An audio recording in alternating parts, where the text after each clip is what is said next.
पनाह मांगती हूँ अल्लाह की शैतान मरदूद से। शुरू अल्लाह का नाम लेकर जो बड़ा मेहरबान निहायत रहम वाला है।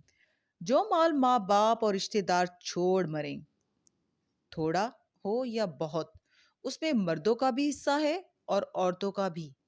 ये हिस्से अल्लाह के मुकर्रर किए हुए हैं। और जब मिरास की तकसीम के वक्त गैर वारिस रिश्तेदार और यतीम और नादार लोग आ जाएं, तो उनको भी उसमें से कुछ दे दो और उनसे माकूल बात कहो।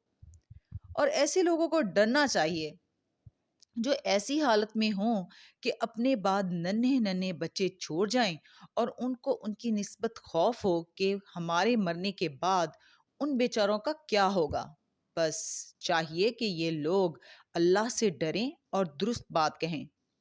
जो लोग यतीमों का माल नाजायज तौर पर खाते हैं वो अपने पेट में आग भरते हैं और जरूर दोजख में डाले जाएंगे।